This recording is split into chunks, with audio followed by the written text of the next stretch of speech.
economia da Alemanha dos últimos 3 anos. Ela está praticamente estagnada desde o fim de 2022. Enquanto o mundo observa ansioso o cenário econômico global, uma potência europeia entendida como motor financeiro da União Europeia enfrenta seu pior momento em décadas. A Alemanha, que por anos simbolizou estabilidade e progresso, agora lida com uma crise que mistura estagnação econômica. A Alemanha sempre foi a grande potência da Europa. Se não fosse a Alemanha, a Europa nunca na vida estava como está. Instabilidade política e desafios externos como a guerra na Ucrânia e a reeleição de Donald Trump nos Estados Unidos. Mas o que está acontecendo com a maior economia da Europa? E o que essa crise pode trazer não apenas para os alemães, mas também para o equilíbrio global? Depois da Segunda Guerra Mundial, o país passou por uma recuperação econômica notável, conhecida como o Milagre Alemão, liderado por Atenção, este milagre alemão foi só por causa do dinheiro que veio dos Estados Unidos. Foi um empréstimo. Só não havia cá o milagre. Não existia o milagre. um governo que investia pesadamente na industrialização. O país rapidamente se tornou uma potência econômica, especialmente no setor automotivo e de manufatura. A Alemanha era um país símbolo da eficiência, com uma infraestrutura de alta qualidade, mão de obra altamente qualificada e uma cultura de inovação e produtividade. A automobilística, em particular, despontou como símbolo dessa nova era de prosperidade, com marcas como Volkswagen e BMW se tornando conhecidas mundialmente. A infraestrutura moderna, uma força de trabalho qualificada e uma cultura de inovação e eficiência fizeram da Alemanha uma potência econômica global, permitindo que ela liderasse a Europa nas décadas que se seguiram. E por muitos anos, a economia alemã foi baseada na exportação de produtos de alto valor, como carros, máquinas pesadas e A economia alemã é basicamente carros. É a BM, a Audi, a Mercedes. É isso, a economia alemã. Todo o resto é peanuts. Todo o resto quase não tem significado. A economia alemã é carros. tecnologia de ponta. Mas com o passar do tempo, essa dependência de setores tradicionais deixou o país vulnerável a mudanças globais, como a pressão pela transição energética e o aumento dos custos de produção. Hoje, a Alemanha enfrenta Aumento nos custos porquê? Socialismo. Aqui é o socialismo. Não é mais nada. É aumento de impostos para pagar a parasitas que não querem fazer nada. É só isso. dilema entre manter sua indústria competitiva e atender às novas demandas globais, como a adaptação ao mercado de veículos elétricos e a transição para fontes de energia renováveis. E outro erro que eles cometeram, preferiram ir comprar gás à Rússia e desligar as centrais nucleares. E claro que agora estão fodidos, que não têm energia barata. Qualquer país para se desenvolver precisa de energia barata. Se não tem energia barata, não se desenvolve, porque o produto fica caro demais. Em 2023, o governo alemão revisou drasticamente para baixo suas previsões de crescimento. O país, que antes era símbolo de prosperidade econômica, agora enfrenta uma estagnação ou até mesmo uma possível recessão. E no centro Os carros elétricos arrebentaram com a Alemanha. Dentro dessa crise está o setor industrial. Mas o que foi responsável por essa reviravolta? Primeiro, a questão da demanda da China, que diminuiu drasticamente. A China é um dos maiores parceiros comerciais da Alemanha, e com a economia chinesa enfrentando uma desaceleração, além disso, os altos custos de energia que dispararam desde a invasão da Ucrânia estão prejudicando a competitividade das empresas alemãs. O preço do gás, que é fundamental para a indústria pesada, É isto. Desde que entraram em guerra com a Rússia, o gás, o preço ficou mais caro. E com o corte do fornecimento, eles tiveram que ir buscar energia a outros lados, com o triplo do preço, 3, 4 vezes mais o preço. Claro que isso aí encarece o produto.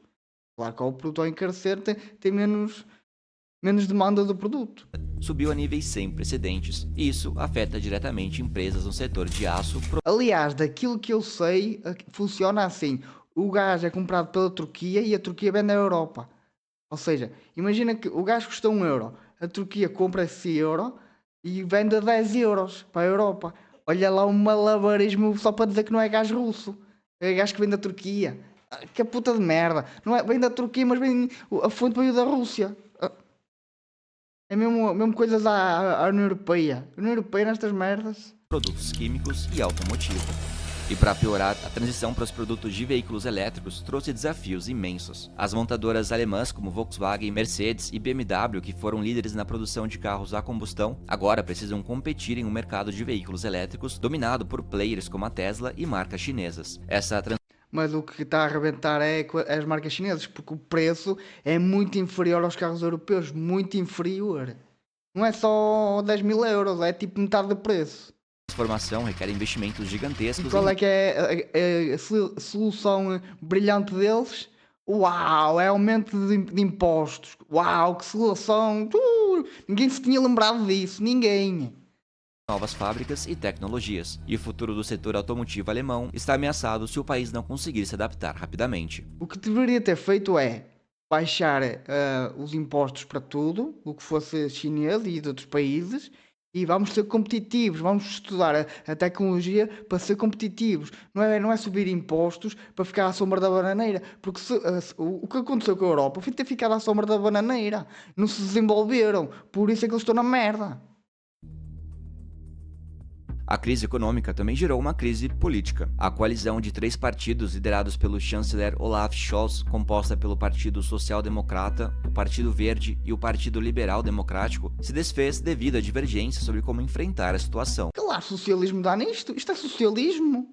Christian Lindner, o ministro das Finanças e líder do FDP, se recusou a suspender o limite de endividamento do governo, que, segundo ele, colocaria em risco a disciplina fiscal do país. Mas, para Olaf Scholz, a flexibilização do teto era necessária para permitir os investimentos que poderiam salvar a economia alemã. Diante desse impasse, Scholz tomou a decisão de tentar antecipar as eleições de setembro para março de 2025, esperando que um novo mandato fortalecido pelo voto popular lhe desse o respaldo necessário para implementar as reformas econômicas que considera urgentes. Mas essa decisão também é acompanhada de riscos. Nas pesquisas, o bloco conservador Na minha opinião, podem dizer o que disserem, mas a Merkel levava a Alemanha ali com punhos de ferro e não fazia políticas, tipo, tinha que fazer aquilo que a Europa mandava, mas tentava não ser muito socialista.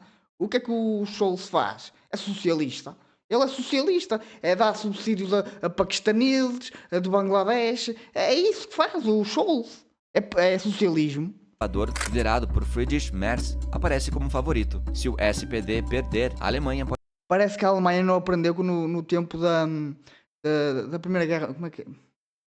Esquece-me o nome. Quando eles tinham alta inflação, esquece-me o nome dessa época. A República de Weimar. Eles parece que se esqueceram dessa merda da República de Weimar. Da alta inflação. passar por uma virada política que impactará toda a União Europeia.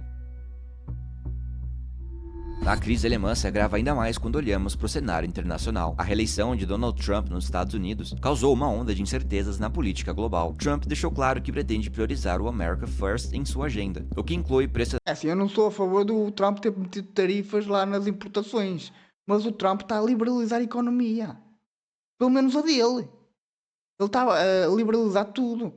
Já os outros preferem meter impostos para as pessoas não poderem fazer negócio. E depois vem a União Europeia. Vamos responder em conformidade. O que é que a União Europeia tem poder para os Estados Unidos? É um país à beira dos Estados Unidos. pressionar seus aliados europeus a aumentar os gastos com defesa e até rever os acordos comerciais. Para a Alemanha, que depende da exportação para os Estados Unidos, isso representa uma ameaça real, já que uma guerra comercial poderia agravar ainda mais a sua crise econômica. Além disso, a Alemanha tem uma relação complexa com a China, que é ao mesmo tempo uma importante parceira comercial e uma fonte de tensões, especialmente devido ao alinhamento da Europa com os Estados Unidos em questões de segurança e tecnologia. Com a desaceleração econômica da China, o impacto nas exportações alemãs é direto, e o país agora precisa decidir se continuará expandindo suas relações comerciais com a China ou se vai seguir o alinhamento com as políticas americanas, algo que pode limitar sua margem de ação. O que a Alemanha tem que fazer é tirar impostos dos carros que vêm de fora. É isso que tem. E porquê é que protegem tanto tudo o que é feito na Europa? Porque a proteção só faz uma coisa, só faz com que as coisas sejam ineficazes. Tu tens uma produção que não te dá lucro, só te dá lucro se tiveres benefícios, fecha a puta da porta. Tu não tens lucro por aquilo que tu produzes, tens é que fechar a porta. Agora, dar subsídios para o que é produzido dentro da Europa. Assim, claro que as empresas nunca vão ser competitivas, nunca. A gente sabe que E quem paga o pato é o utilizador, é quem paga essas merdas. Nunca as empresas nunca pagam impostos, as empresas passam os impostos para quem compra o produto. Sempre foi assim e sempre vai ser assim. crises econômicas e políticas não são uma novidade para a Alemanha. Hoje a Alemanha está lidando com uma crise que é tanto interna quanto externa. A combinação de uma Porque tiveram a dormir à sombra da bananeira, pensaram, toda a gente vai querer BMs, toda a gente vai querer Mercedes, nós estamos bem, porque toda a gente quer os nossos carros. Não. Porquê? Porque se os carros, em relação à concorrência, forem muito mais caros, as pessoas olham para o bolso, não olham para o carro. O carro em si, ok, tudo bem que o carro tenha um nome que seja sonante, um nome que diz assim, isto é luxo. Mas eu não vou pagar 100 mil euros num carro quando eu tenho um carro exatamente igual, mas com outro nome, mas com o mesmo gadget, por 50 mil. E eu não faço isso porque eu tenho amor ao meu dinheiro, porque eu sei que o dinheiro costuma ganhar. Uma política doméstica frágil, pressão internacional, desafios energéticos e a necessidade de modernizar sua economia fazem com que a resposta não seja tão clara. Muitos economistas acreditam que sem um programa de investimento público robusto e um compromisso firme com a inovação, o país pode sim enfrentar Compromisso com a inovação? Desde quando é que a Europa tem compromisso com a inovação? Pá, deixa de dizer merda, está bem? A Europa nunca teve compromisso com a inovação. Porquê? Porque a inovação sempre veio dos Estados Unidos. A Europa só produz burocracia, produz leis que não servem para nada. Por exemplo, a lei do carregador dos telemóveis é uma lei burra, porquê? Porque se tu queres inovar, tu vais ter que mudar a ficha de carregamento de telemóvel. Mas se a Europa te impõe que tu tens que usar o USB-C, tu na Europa não podes inovar. Nunca vais poder inovar, a não ser que eles mudem a lei. Mas enquanto eles não mudarem a lei, tu não podes inovar, porque a lei proíbe. um ciclo prolongado de baixa competitividade. O bloco conservador, que está à frente nas pesquisas, promete uma volta ao conservadorismo econômico, mas é incerto se isso é suficiente para enfrentar os desafios de longo prazo. Nunca vai ser o suficiente porque a China está a arrebentar com o mercado a nível mundial. E o que tudo isso significa para o futuro da Alemanha e da Europa? Com uma economia estagnada e um cenário político instável, a Alemanha está em uma encruzilhada. A Alemanha, tal como o resto da Europa, tem que parar de ser socialista e tem que começar a focar na inovação e na produção. Se eles não inovam e não produzem, como é que achas que o euro vai se portar? O euro vai pelo cano abaixo. Porque se eles começarem a imprimir dinheiro à maluca, como eles já estão a imprimir, mas estão a pôr um bocado o pé no travão, hein? A moeda vai se desvalorizar. É inevitável. Quanto mais moeda em circulação, menos ela vale. É inevitável. Com a oposição ganhando força, uma mudança de liderança pode mudar o rumo da política alemã e impactar a União Europeia como um todo. Essa crise não é apenas um reflexo de problemas internos, mas também um alerta para o continente europeu. A Alemanha, que sempre foi o alicerce da União Europeia, agora precisa redefinir seu papel e encontrar formas de se adaptar. Com Trump no cenário global e uma Europa em crise, a incerteza está mais presente do que nunca. O que resta é esperar e ver como a Alemanha e o próprio continente vão responder a esses desafios.